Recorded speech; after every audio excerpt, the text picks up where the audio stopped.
Okay, thank you very much. Um, so now we are recording. Uh, and what I was saying is uh, that in the case, what Thich Nhat Hanh says, in the case of pure sensation, where the discrimination of subject and object do not exist, the world of reality is revealed. Uh, and these afflicted states of mind become wisdoms. Uh, so these wisdoms, I want to just, I want to just briefly outline what they are. The Sanskrit term for this transformation at the base is paravriti, which I always feel sounds a lot like Pavarotti, but they're very different. One's an opera singer, and the other is a Sanskrit Buddhist term.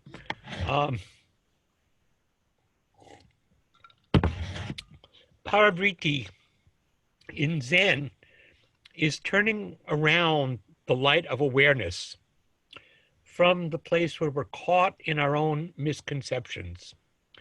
And we see the nature of reality, we see directly into one's own nature. And so we'll talk about this with each of the realms of consciousness. Uh, the first to the fifth consciousness, which are the sense consciousnesses, become the perfection of action, or the wisdom of the all performing. So it's the wisdom of how things unfold on the basis of real activity in the world.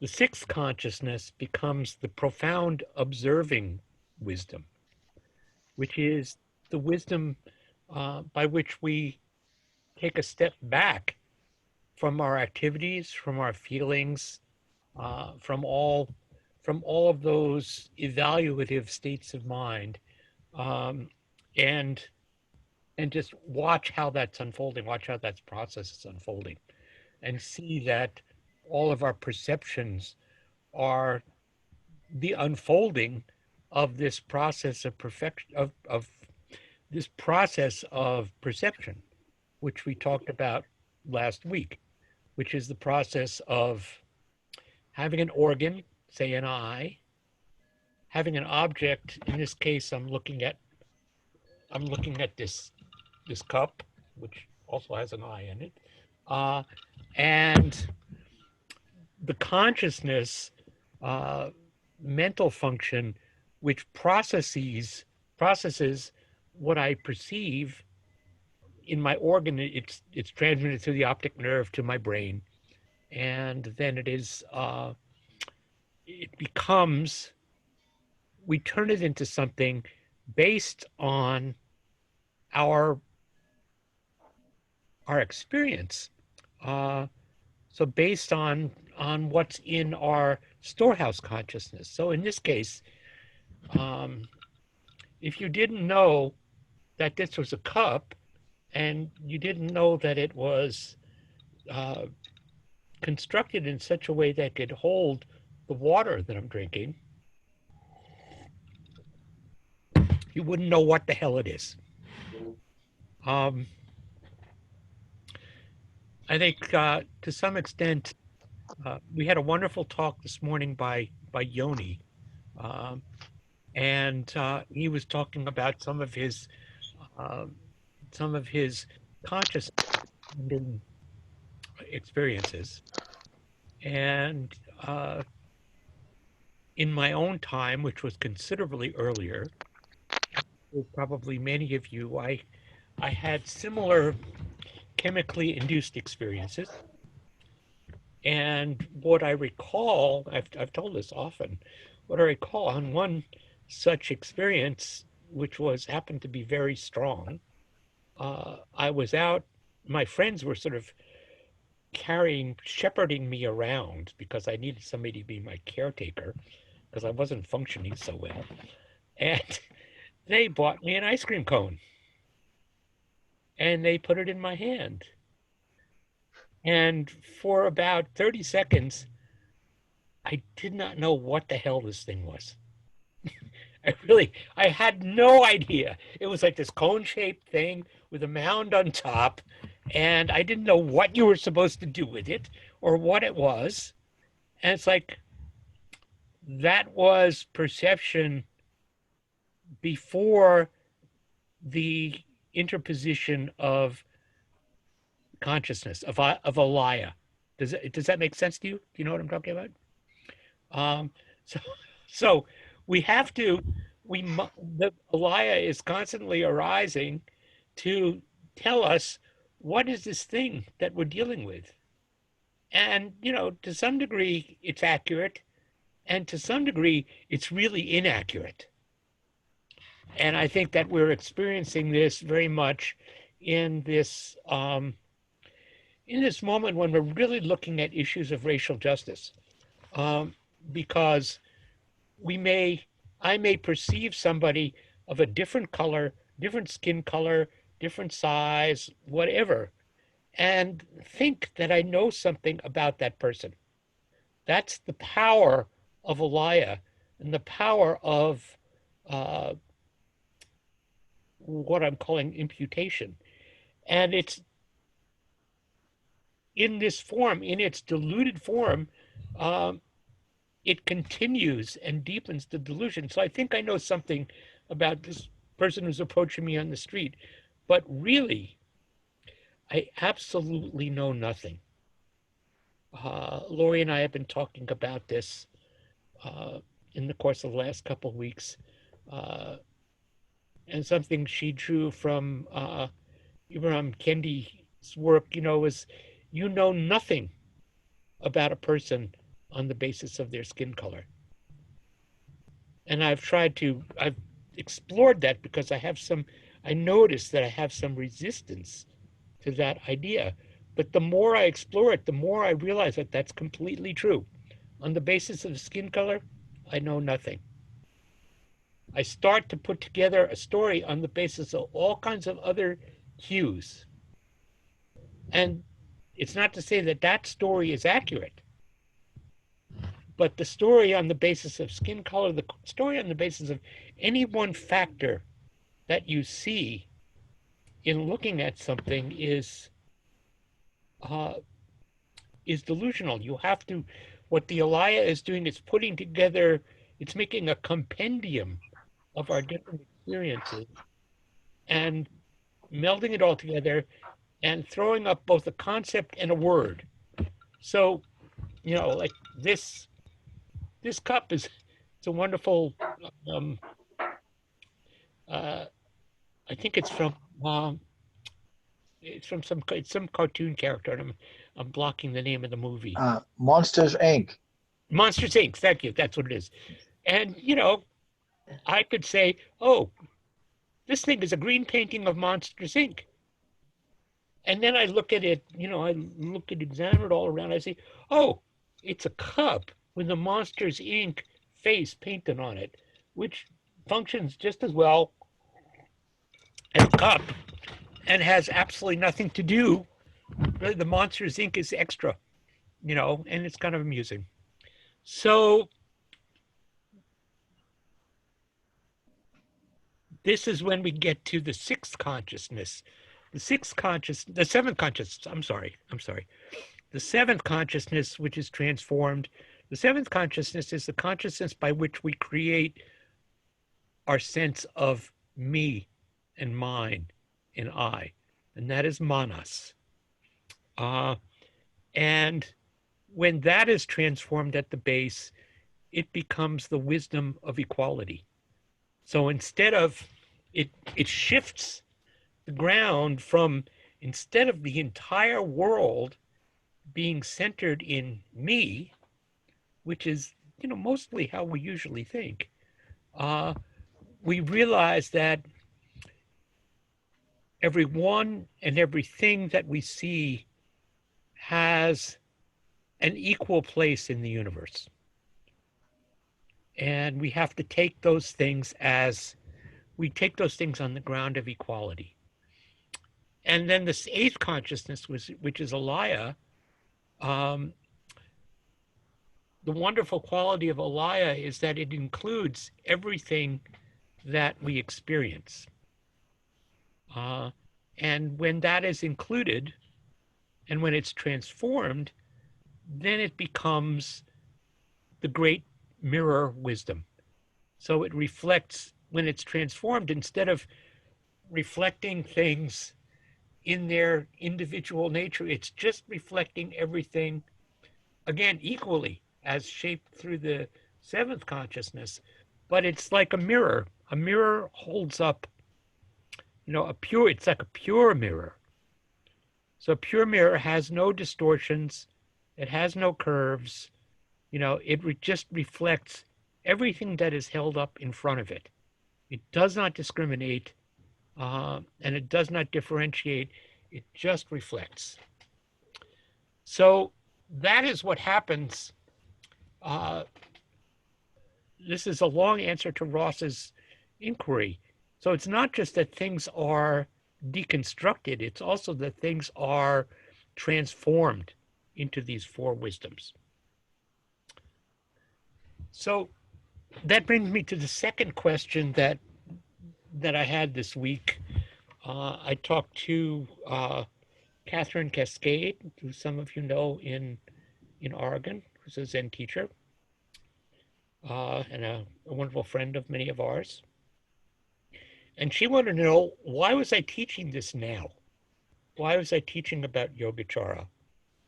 And I feel like it, at our senior student meeting last Friday, the question came up, what are you studying now?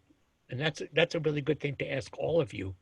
Think about what it is you're studying in the pandemic and why. So why am I studying this? Why am I teaching this? Well, first of all, I'm teaching it so that I can actually understand it and absorb it in greater detail. Because this way of looking at my mind has increasingly appealed to me in recent years. And as I said last week, it appeals to me as a map of the mind, not as a model of the mind, not as a full-scale model, but just as, in a general sense, as the way things work. And more closely, what I feel like I'm looking at here is the way that our senses and mind perceive and think and even feel things with reference to or through the lens of experience. And that lens of experience, that experience is what we actually call karma.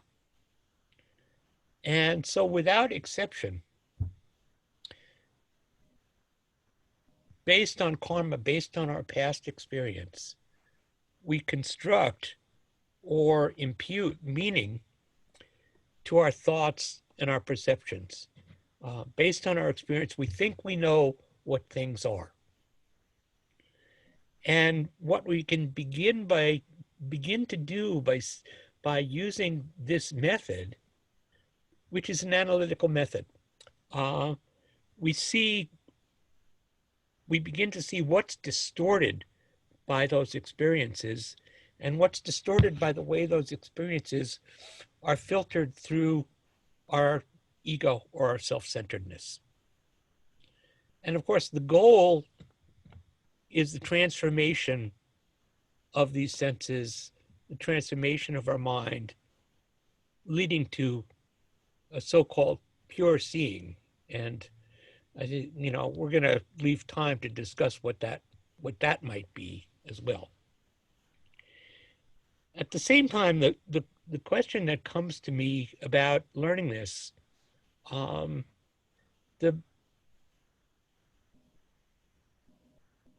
Buddhism, as we understand it, is a path. And it's a path that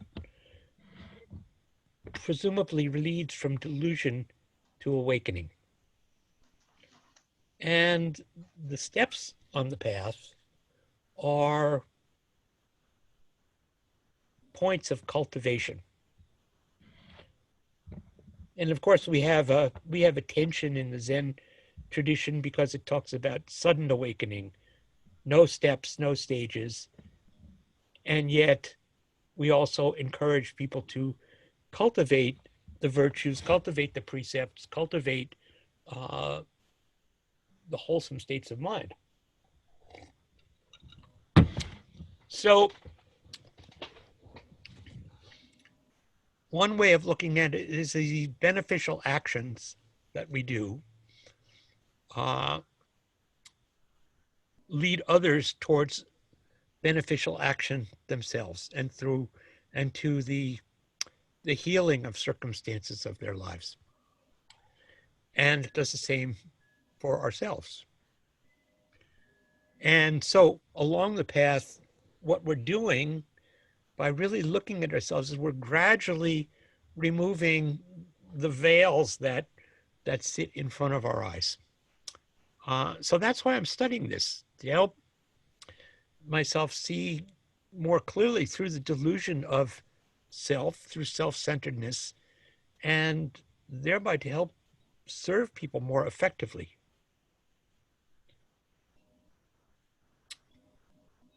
Now, this path, you can think of it's you can think of as if you were learning a musical instrument. When you learn a musical instrument, you may play exercises or scales or passages, and you go over them over and over again. You may do them slowly and gradually bring them up to speed until you actually can play that passage.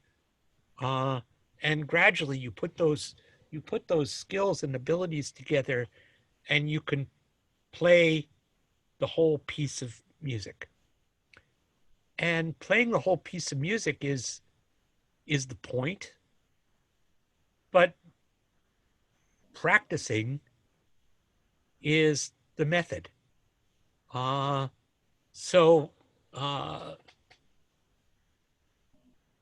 and practicing is really different. This is why what Thich Nhat Hanh says, he says, Zen is not the study of Zen.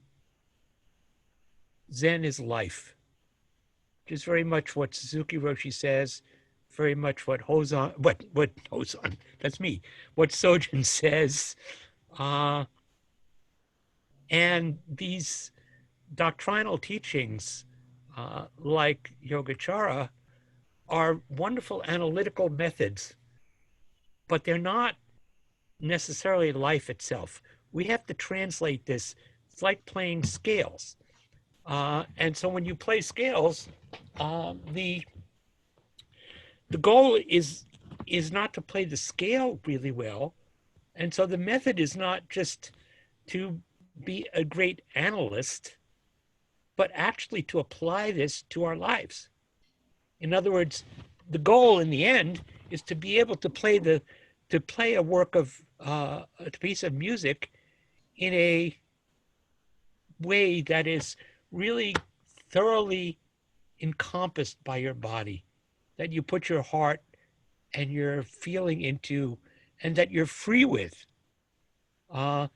You break it down into these elements, and you look at it again and again, but in the end, what you're looking for is something that expresses beauty and continuity.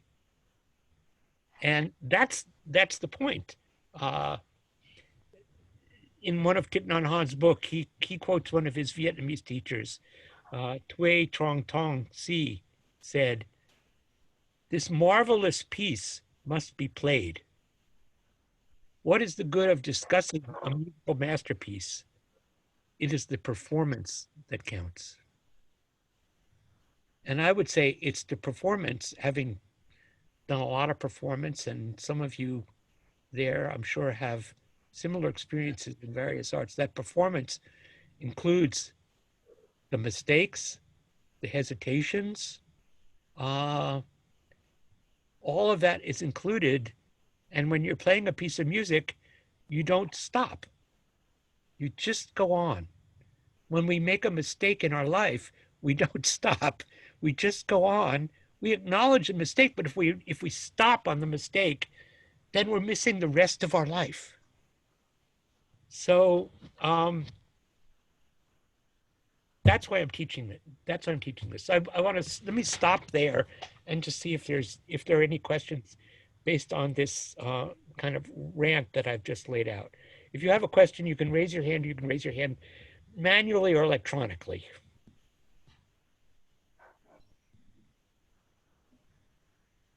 Sarah.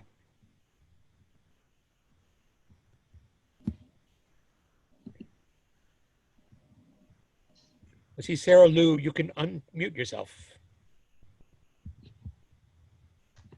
Sorry, forgot.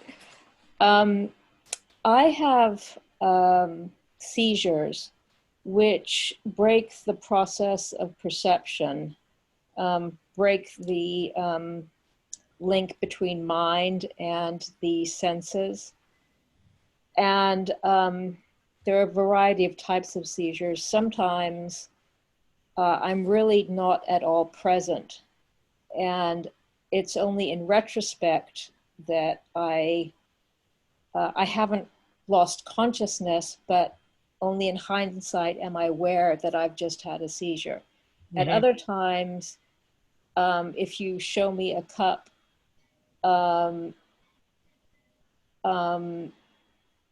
won't be able to recognize it despite my experience and knowing the word and things like that. And I've seen this.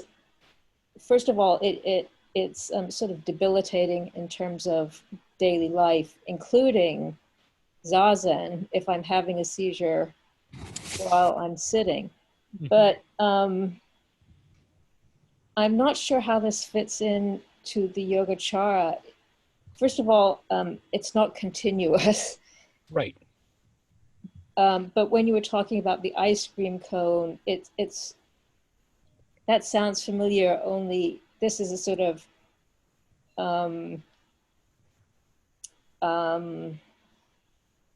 well, medically it's defined as an illness, not as a part of a path towards achieving a greater awareness. Mm-hmm. So you want me to say something? Well, I'm just not sure how to interpret. Right. So actually, one of the things that's really interesting about this system is that in an indirect way, the system, this whole doctrine was created to account for that in a certain way. The problem with earlier Buddhist psychological systems is that they implied continuity.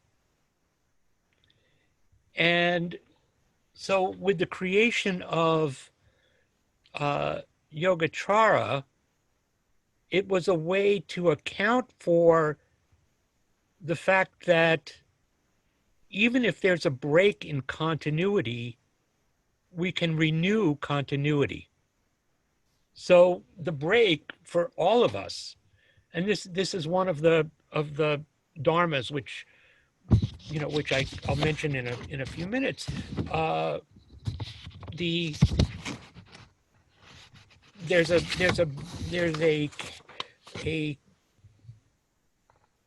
rubric of dharmas called uncategorized factors, and the first one of them is drowsiness, which is really sometimes it's called sleep, and it's a way to account for how it is that when we're asleep, there's a discontinuity in our consciousness.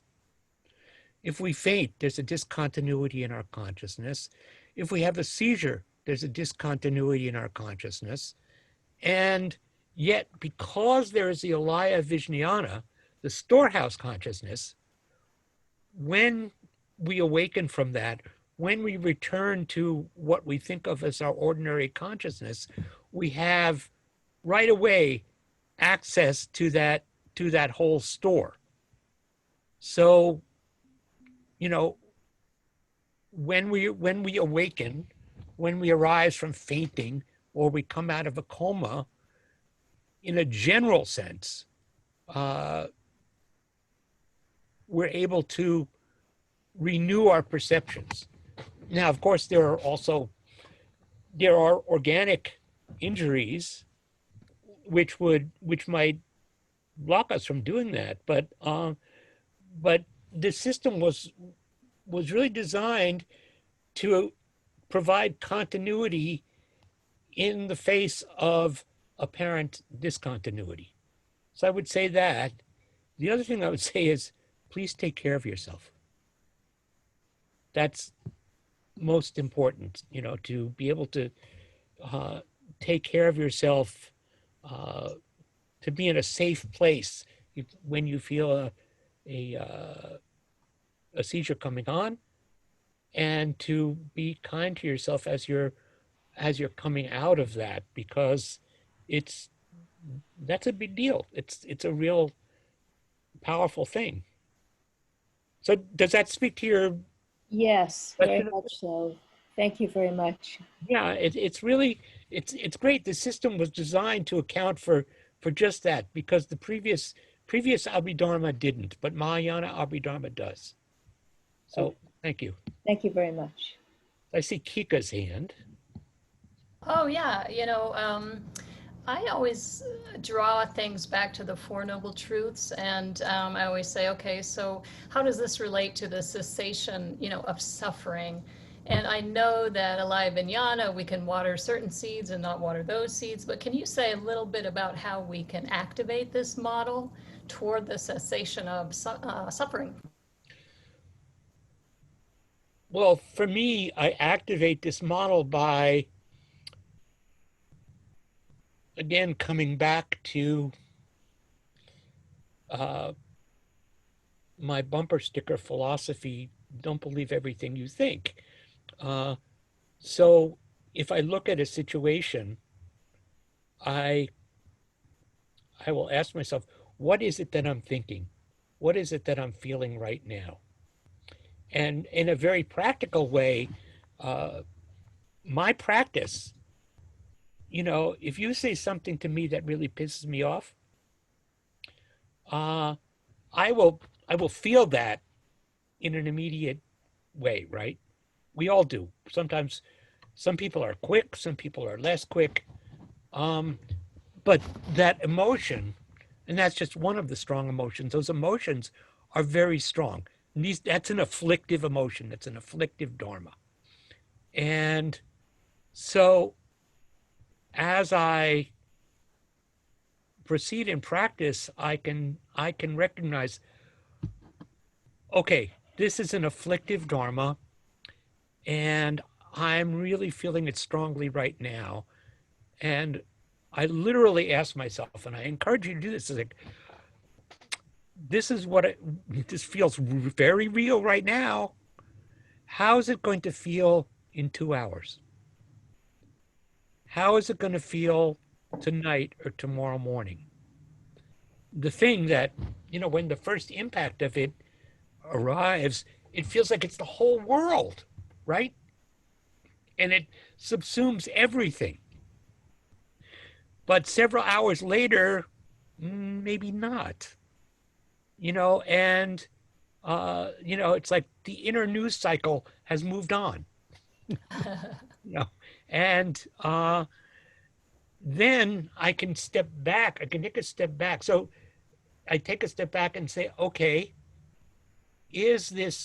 how am I feeling now? What's going on in my body right now? And then uh, in a less triggered way, I can decide, is this something I need to explore? Is there someone I need to talk with? Or is this was just was this a passing storm? And I feel like this method, the Yogacara method, has allowed me a way to step back from the immediacy of reactivity and recognizing that the reactivity is a habitual pattern. Yeah. Yeah. Each of us has their own, and that's how one way I think it's useful. Can I ask also, like, so the six levels of consciousness are the senses and the mind, and those The are first six, just, pardon me? there are eight, right? Yeah, the first six are Yeah. the senses and the mind, and those do not discriminate. But then when we get to manas, that's the ego, and that's where we get feeling and Discriminate. surges. Yeah. They do discriminate. I'm going to So, get to that. Let me get to that in about 5 minutes. Uh, okay. Now, Thanks. discrimination happens in the mind. Um, and anyway, let me come back to that because that's actually the point that I am meandering towards. Kabir. Hey, Hozan, thank you. So going back to your ice cream cone, it sort of reminded me of this one phrase that everything is just a mere name. So I wanted to know if you have anything to. It's a I mere don't. name. Yeah, I don't think that everything is a mere name. I think everything has a name. We give everything. Let me say this: Yeah. we give everything a name, and without a name, uh, we. That's what I said. Without without knowing the phrase ice cream cone, uh, I don't know what this thing is. But you know, probably animals have their own kinds of names based on their experience that are probably not contingent on language. Once we learn language, we can't step back from language, right? It it shapes what we it shapes how we think uh, and what we think about things. So we can't get rid of the names once we have them. But this is what they're talking about in terms of pure seeing is seeing things somehow independent of their name. And I think I want to return to this later in the series because I have a big question about that. Um, do we live in that place? And can we actually? Uh, I don't think we can live that way for very long, but uh, we all of us have moments of that pure seeing. And we have that now. It's not. It's it's supposedly an enlightened state, but really all of us have moments of that. So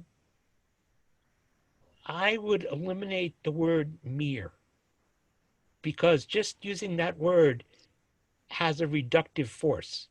It's like it disempowers the thing that we're perceiving. And in the wisdom of equality,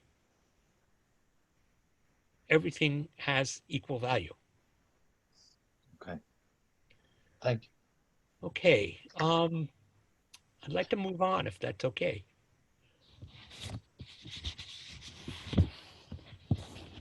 So to review, there are 8 kinds of knowledge in overall what we're calling the mind. And in other in some of the Yogacara texts, that global mind is called the mind king. In Sanskrit, it's called Chitta, Citta. And so there are 8 kinds of knowledge in 3 categories. The first category is the consciousness of objects. And that concerns sight, touch, hearing, taste, smell, and mind, which we will, mental activity, which I'll discuss in a couple minutes. The second category is what's called manas, which is basically it's the consciousness of, it's self-consciousness. It's the consciousness by which we impose this idea of me and I on everything that we perceive, and that we separate, by which we separate me from you, or me from this cup, which is an interesting process, because when I hold the cup up to my lips and I drink from it, then somehow the water in this cup is no longer separate from I. It becomes incorporated in me. So that's a very particular activity, this I creation, this self creation, and everything that we perceive is flavored by, colored by that self perception. And then the third category is what's called alaya vijnana, or storehouse consciousness. And this is the base of all of our knowledge. It's the base of all of our experience. Everything that we have done exists as a seed in the alaya vijnana. And so the mental process that goes on is, say I see something, and that runs through the mechanism of manas, or let me put it another way. There's seeing something, which runs through the mechanism of manas that says, I am seeing something, that then goes down to the storehouse consciousness and quite amazingly sorts through the entire universe of my experience and puts together every likely relevant experience, or every likely relevant perception, and brings that up to consciousness. And so it tells me what I think I'm seeing. And of course, we can be deluded about this. There's the ancient, probably pre-Buddhist story about mistaking a rope and a snake.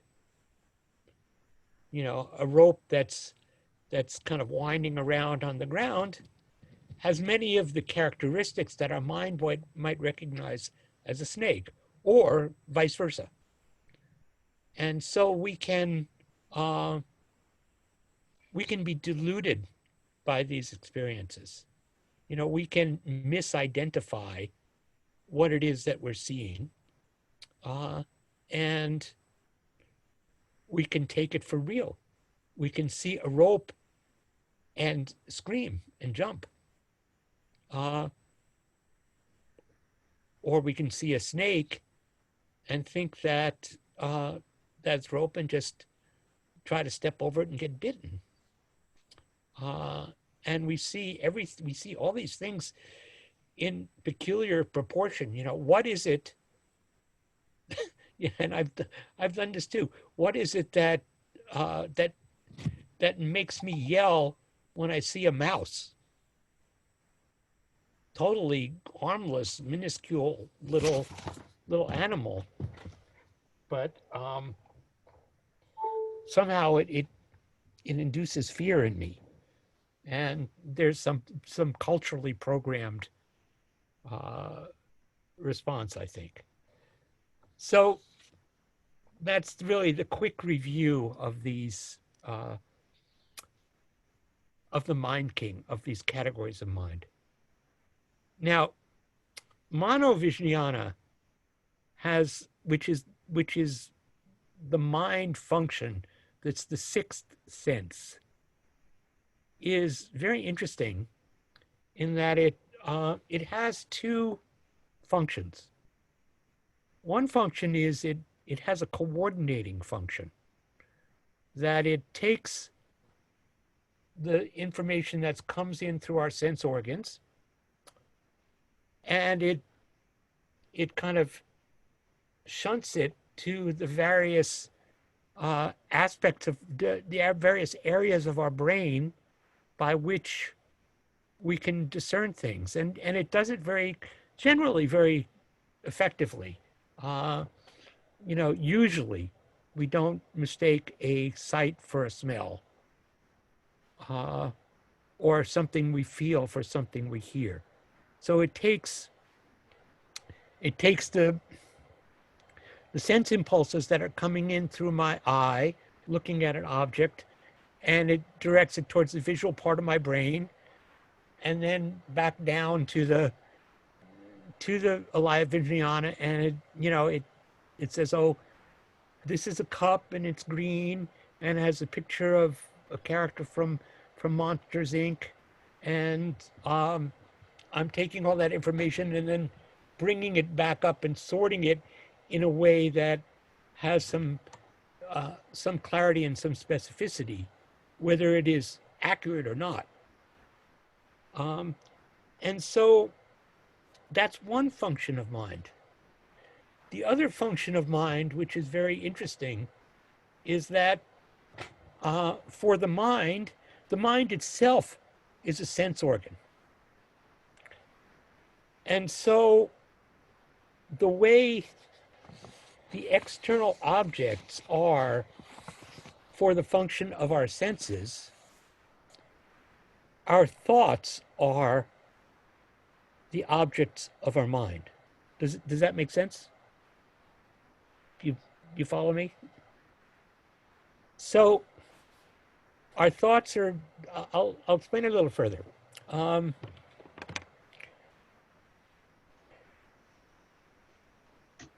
let me go over it again. Among the Mano Vijnana, the mind consciousness has kind of the widest range of functioning. First, it functions in a way that it gathers and discriminates all the sense data coming from the five consciousness.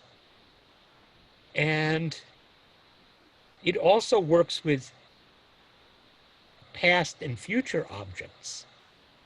So it's going back at looking at the past and comparing what my present perception is to something that happened in the past. And it can project into the future. It's like, oh, I see I'm almost out of water in this, and so when this class is over, I'll go down and get some more.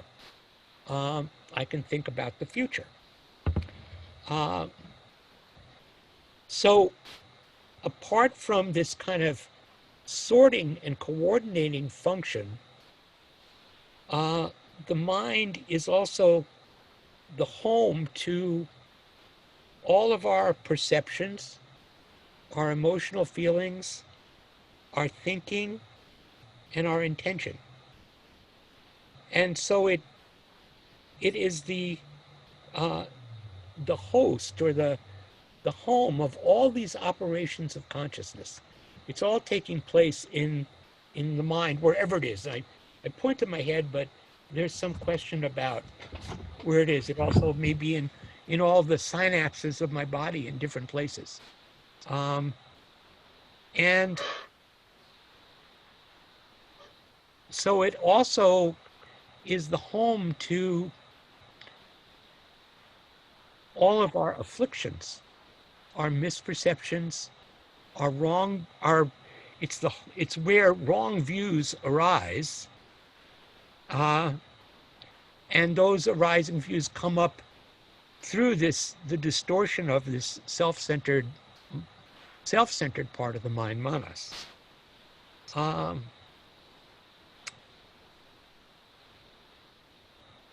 So what we're dealing with because manas is essentially an unconscious function.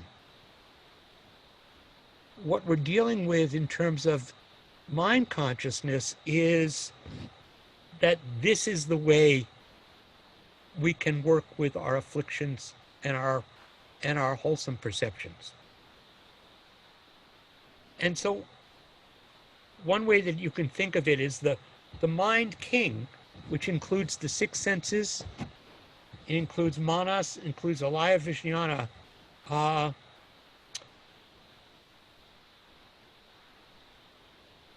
One analogy is that alaya dances like a dancer, and manas resembles a jester who is constantly trying to distract and fool the dancer. And that the senses and the mind are the stage on which all of this is taking place. And when we'll get into the dharmas next. The mind is like, you could also think of it as the mind. This Mano is like a screen, and all of the mental factors, the dharmas, which I'm about to delineate, are like images that are projected on the screen. And so, as Suzuki Roshi talked about, and other people talk about, usually if we're at the movies, we're not really seeing the screen, we're seeing the image, but the screen is there all the time. And it's a necessary, without the screen, there are no images. So that analogy works as well. So let me just stop and just, before I go into the dharmas, which would be the last part of this presentation, let me just see if there are any immediate questions. Yeah, Kabir.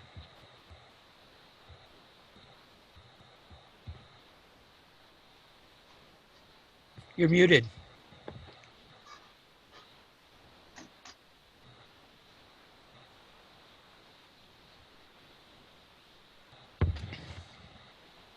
Still muted, I think.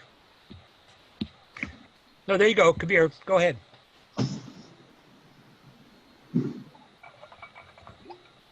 I can hear you. Do you have a question? Let me move on to Chris Evans for the moment.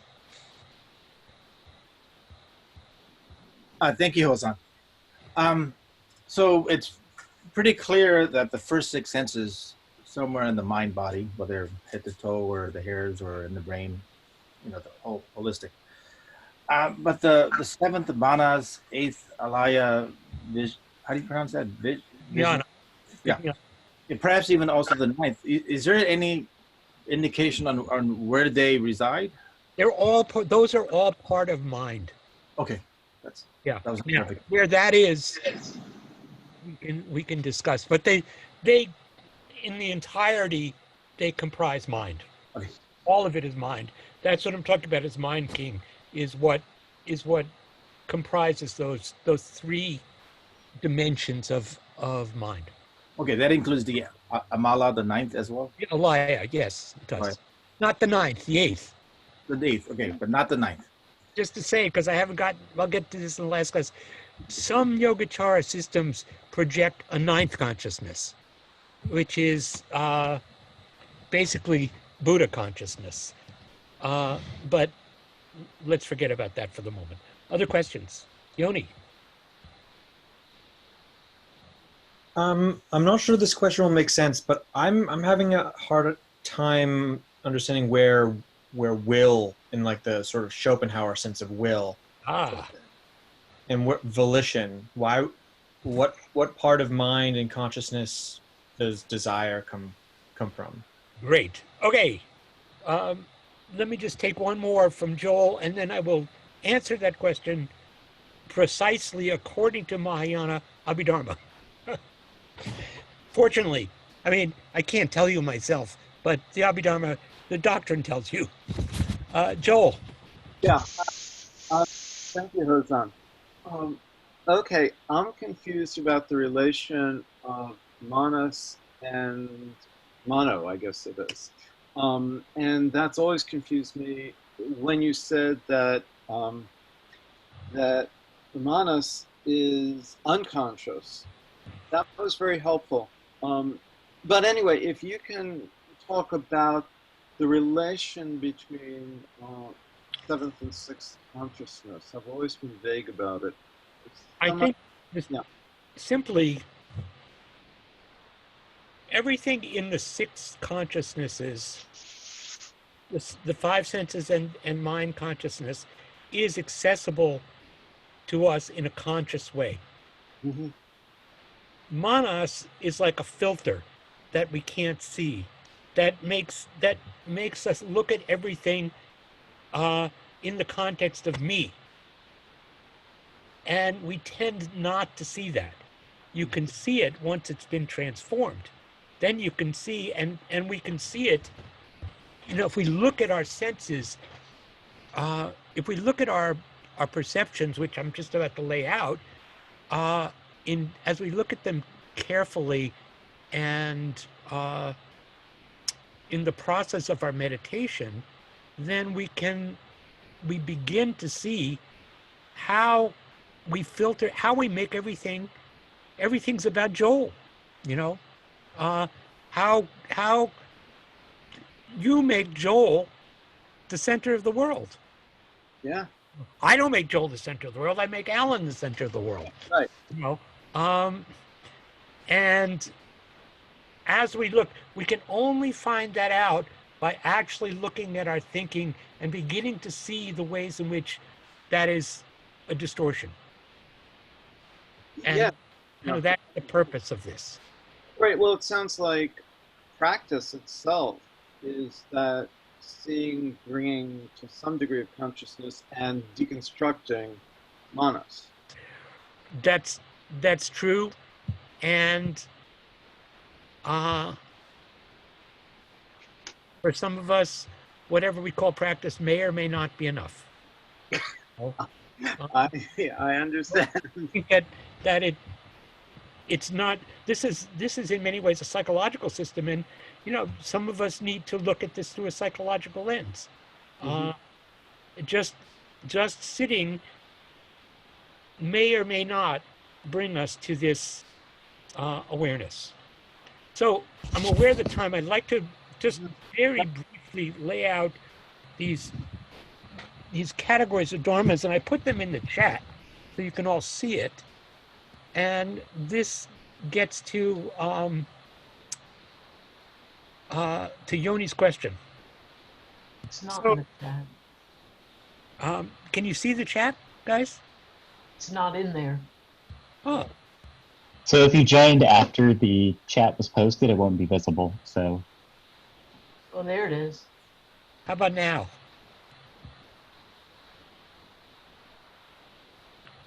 Is it there now? Mm-hmm. Yes. Okay. I think maybe I didn't.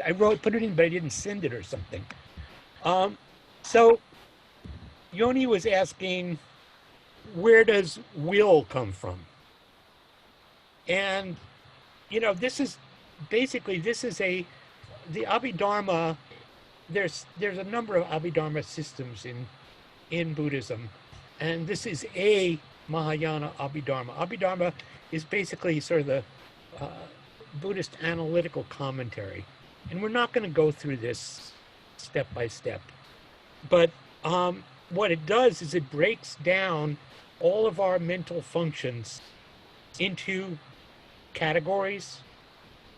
And so here you have omnipresent factors, which are factors that are just they're qualities. These are qualities of awareness or mind that are true for everybody. Everybody's got them. And so it's contact, which just means as soon as you touch yourself, you feel something. And sensation, which is the next stage of evaluating whether something is pleasant, unpleasant, or neutral. And perception is where you begin to discern what the quality of that touch might be. And intention is where, so that's, I think, related to the function of will that Yoni was asking about. Intention is, okay, where do I go with this? What do I make of this perception? And we all have this, these are all capacities of our mind. You then have the object contingent factors, which here, desire is actually a positive, the way it's framed here, it's generally a positive quality. It is the what draws us to an object, something that that attracts us. Like I have the desire to have a sip of water, and that's very refreshing. It's not desire in the negative form of craving, but you have these object contingent factors. So all these factors only arise in relationship to things that we perceive. The third category are wholesome mental factors. And these are parallel. You'll see a lot of overlap. If we were really going into this, you'd see a lot of overlap with the Eightfold Path, with the factors of enlightenment, with the paramitas. And so we see things like faith and lack of anger, flexibility, not harming. These are also in line with the precepts. So there's a lot of overlap there. These are wholesome factors. Then we have the afflictions, which have, there's 6 of the kind of overarching ones: craving, ill will, pride, ignorance, doubt, and incorrect views. And that's a broad category that is then further broken down into these secondary afflictions, which are, there's 20 of those. And if you look at that list, it's like, well, these don't sound so good. And then you have 6 uncategorized factors, which are not particularly karmic: drowsiness, regret, discovery, and scrutiny. Now, ideally, we should really look at all of these one by one, but we don't have time for that. But I want you to think about that. These, when I was talking before about dharmas, are sometimes translated in some Buddhist texts. Dharma gets translated as things or as objects. So when I was talking about the dharmas are to the functioning of mind as external objects are to the functioning of our 5 senses. This is what I mean. Does that make sense? This is what we are looking. This is what we are looking at. And everything, basically, everything that comes up through the senses then gets sorted and referenced by way of one or more of these dharmas. So when we're doing meditation, one of the activities of meditation, if you're doing this kind of meditation, is actually looking at these states of mind. So for example, when I was saying a while ago that when I get triggered by anger, the first thing, the habitual thing is to maybe lash out at the person I think who's to blame. I think that the Buddhistic approach to it is to recognize, oh, I'm really angry, and to look at the qualities of that anger. You know, I would look at, where is it in my body? What are its characteristics? Does it burn? Does it ache? Does it stick? Um, and looking at it very carefully both in a physical and a mental way, and seeing how by bringing the light of awareness to it, it changes. So the anger itself, not the cause, not the person, not the event, but the anger itself is located in my mind. It's part of my subjectivity rather than projecting it externally, which is what I want to do. You know, I really want to do it. I might really want to lash out at the person who made me angry. But if I can take one step back or a half step back, I can see, oh, let me see how my mind is working now. And to examine it by making that emotion, whether it's anger or joy, whether it's anxiety, any of these afflictive emotions or any of the positive emotions, to make them the object of my awareness. So that's like a quick view of the 51 dharmas. And, you know, 51 dharmas, this is why I was saying this is a map. You know, you can make your own system. And you might come up with more or less than 51. You might see where these seem to be overlapping or whatever. But this is just, I'm not giving this to you as finished doctrine. I'm giving this to you as a way to look so that you can actually do your own investigation and, you know, be creative, find your own systems. So I'm aware of the time. I see two more questions, which I'd like to take before we finish. I see John Ryder. John, are you there? Hi, Hozan. I want to try to get back to the crux of the problem, and in how it's presented here. And for me, it seems that it's at Manas. It's what?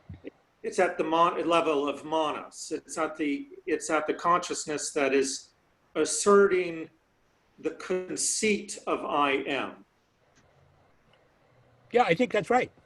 And that it's like in the center of this, it makes the storehouse something small in the sense of my view of my assertion. It makes that infinitude of the storehouse very small insofar as reflecting the conceit of I am. And it also makes, on the other side, all of the contact experience through the senses, once again, back to this conceit of I am. It's really, right there for me, the Manas is really bringing everything down into what Suzuki Roshi calls small mind. And these wings, whether it's the storehouse or whether it's your senses in the directness of the senses, has an infinitude to it, an absolute openness to it that the Manas is desperately trying to keep at bay, so to assert itself. Yes, I completely agree with you. I think that Manas is also, we could think of it, we're going to focus on Manas next week, but Manas is the 5 clinging skandhas. It's the delusion of self, and it's the pivot point for all of this. So we'll come back to that. Thank you. Okay. Yeah, I mean, that's a really good point to bring out for everyone. I see Jonathan. Thank you. So I know that you said that you didn't intend to proceed one by one through the 51 dharmas. So if this is too in the weeds, please feel free to put me off. But I was surprised to see, I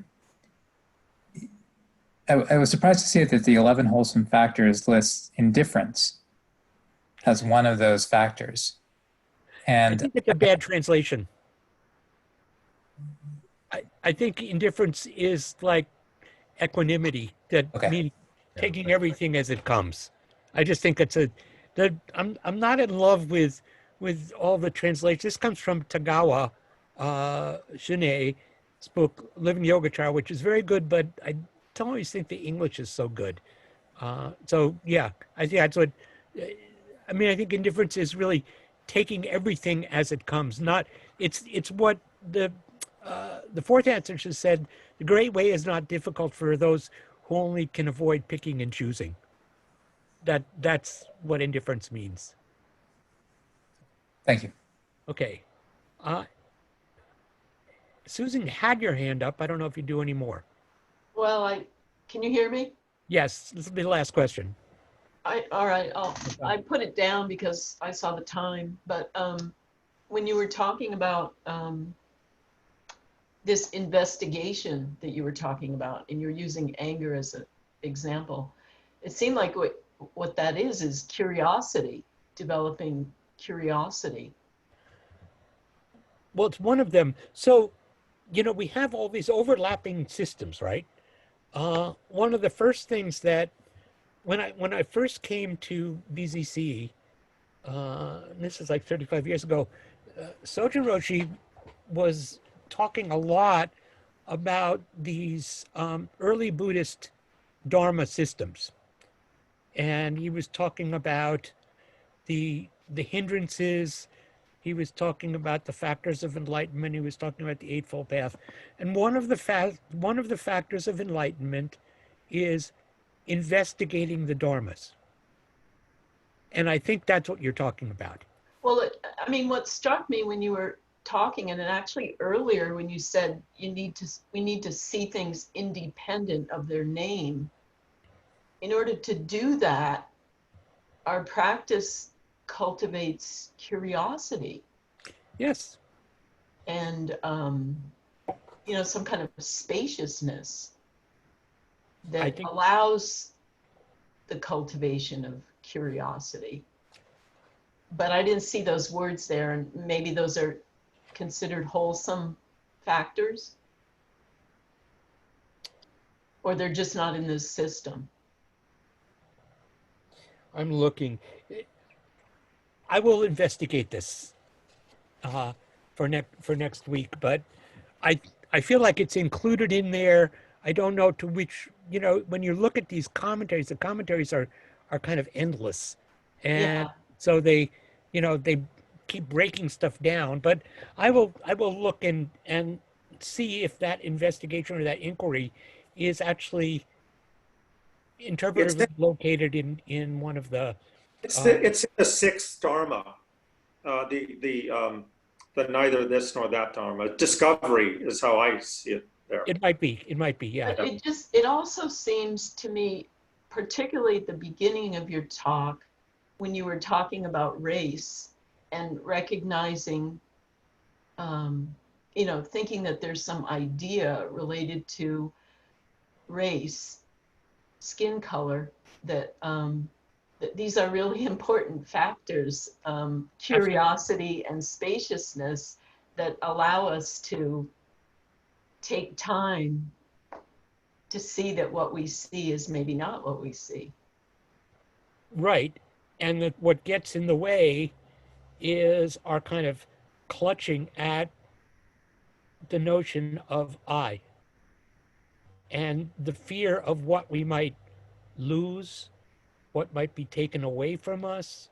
And we're gonna go into that in much greater depth next week when we talk about manas. Thank you. Thank you. Let's chant the 4 vows and say goodnight. Beings are numberless. I vow to awaken with them.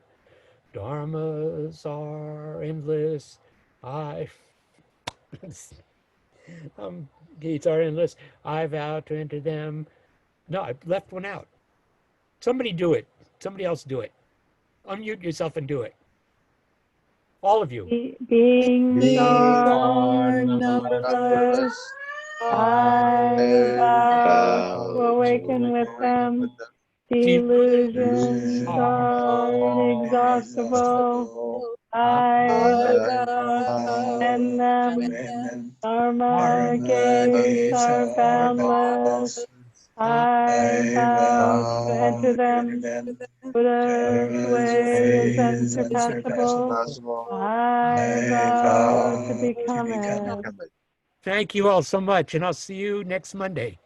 Thank Bye-bye. you. Thank you, Bye-bye. Alan. Yeah. Bye. Thank you. Good night, Bye, everyone. everybody. Good Bye. night. Thank you, Jose. Class, thank you.